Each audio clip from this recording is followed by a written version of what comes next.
100 Years, 100 Voices. A St. John's Centennial Oral History project conceived and produced by WSJS Radio, where every day is history. So, Dad, when did you attend St. John's? Hi, daughter. I got here in 1964, fourth grade. My family, my parents, your grandparents, moved to Puerto Rico in 1963. I went to the San Juan School for a year, and then I came over to St. John's, and I was here from fourth grade until I graduated in 12th grade. And I graduated in 1973. What do you most remember about being a student here? I remember a lot of things.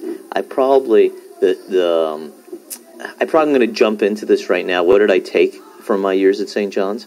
I take a great sense of community. Okay, it was a very small school. It was 440 kids from kindergarten to 12th grade. I was an average student most of the time, but when I got to high school, somehow the love of learning sort of hit me. I got pinched by it, and I started to develop a lot of satisfaction from that. And as a result, I think it gave me tremendous confidence later. I felt I left St. John's as a very confident person. I had made very good friends here, very close friends, a lot of bonding. We got along very well with our teachers. Just like today, Katya, you have some wonderful teachers, okay, that inspire you and make you wake up and make you realize things. To this day, I remember some of those teachers that I had here, okay, and that really made a difference, okay, and I think it just gave me great confidence as I went into my college years and years beyond. What particular teachers impacted you and how?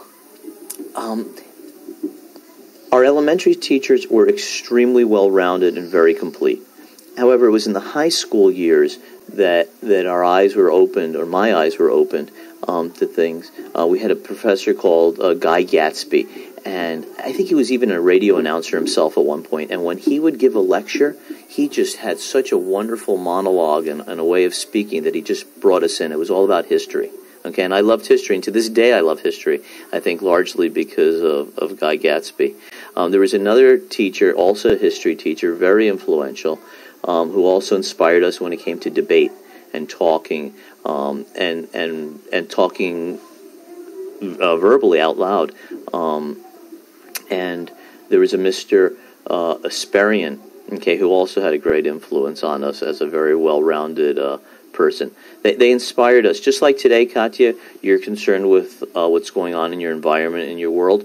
Back then, we were very, very conscious of the environment. Okay, we were not into pollution. We did not like the fact that buses were emitting all that black smoke all over the place. We did not like the fact that sugarcane plants in Puerto Rico were spewing out all this black smoke. Okay, and we used to write papers about it. We even went in front of the bus authority once as St. John's students and protested. Spent the afternoon there in Altorre for about 5 hours doing that. Also, back to the size of St. John's. We were so small, okay, and we competed with every school, Commonwealth, Robinson, San Ignacio even, and it was kind of silly to some extent. We didn't think about it as silly back then, but we were 60 male students from 9th grade to 12th grade, okay? So any sport you wanted to play in, all you had to do was show up at practice. We didn't win very many games, okay? But those 60 male students had to be the volleyball team, the basketball team, the baseball team, and we even had a football team before that, but I think by the time I was in 11th and 12th grade, our football team had pretty much dissipated.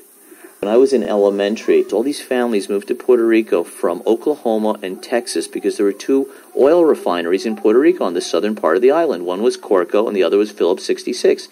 And these kids with these very strong southern accents could only go to English-speaking schools. And coming from that environment, they had to have a football team. There was no way, their life would not go on if they did not have a football team. And they were the inspiration for St. John's in the 60s to actually have a football team. And we used to play Antilles and Commonwealth, and there was a good team because these kids knew how to play football. I was on the basketball team, and I was on the baseball team. Okay, and I was on the baseball team all 4 years because baseball, as you know, Katya, is my favorite sport to this day. Okay, I don't participate in it, but you know I love to watch those Yankees. Our campus was so small back then, but so small, okay, that we had absolutely no sports facilities. Okay, it was like impossible. There was a place called the San Juan School. We used to go there like in 4th or 5th grade to go swimming. There was like one small basketball court in the courtyard.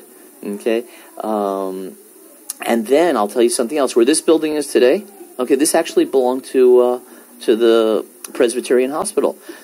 What was this building had, where this building is today, was land with 2-story hospital buildings of Presbyterian.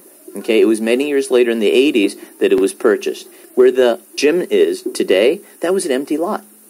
Okay, so that wasn't part of St. John's. Okay, the St. John's campus was very, very small. Okay, back then. Okay, it was on one side of the street, no such thing as 2 sides of the street. Okay, and it was all there, which you know is the middle school and the high school campus. Okay, it was all St. John's. Okay, from kindergarten through 12th grade. One other memory I have: 4th grade. We did not have air conditioning in the classrooms. And to this day, I remember in 5th grade when they would come in and essentially installed window units. Okay, every classroom all of a sudden got a window air conditioning unit. And in 4th grade, we never even noticed that we didn't have air conditioning.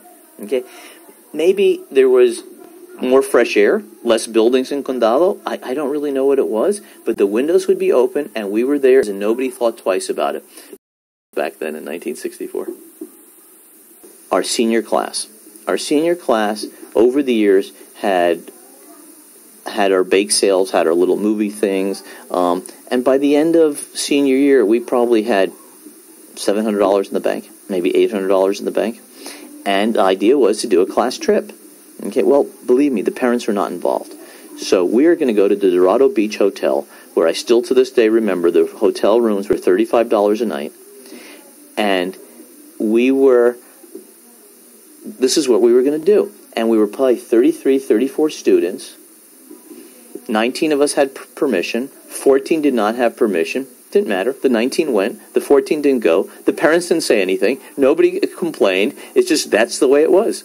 Our parents were not so much concerned. They didn't have to be. As I said, Puerto Rico is a very much more innocent place back in those days. Today, there's absolutely no way, okay, St. John's senior parent would even consider, okay, without creating an incredible, probably lawsuit even, okay, that something that would take place. Okay, and we went on our own, we went unchaperoned, we spent 2 nights there, and to this day I remember it being a great weekend. Okay, but those kids that didn't come, they just didn't come. And there was no issue that they didn't come. Why? It's not fair if you look back on it.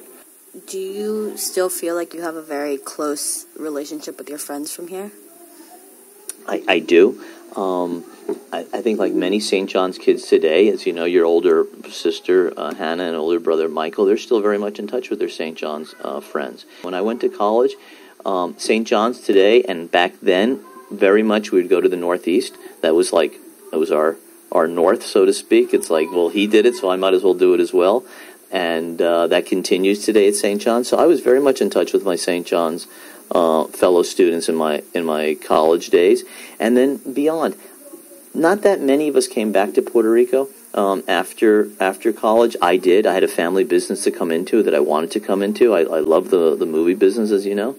And I came to work with my dad. There were not that many of us, as I said, who actually came back. A lot of kids really did not come back to Puerto Rico. But one of them, Jim Gelman, and I were very close in high school. And we stayed very close. We got close again after college, really. He was here, living here. I was living here. And he ended up being the best man at my wedding. Okay, but in terms of wonderful years, and Michael, your older brother, was going to need to start schooling. There was absolutely no question about it that he was going to come to St. John's. Okay, and Mom, who really was not a St. John's student, she went to Maria Reina, which was an excellent Spanish-speaking school.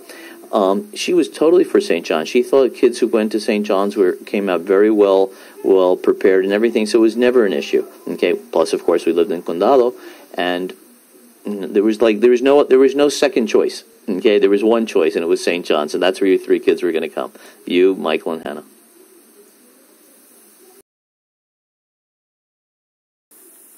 Robert Carrady, class of 1973.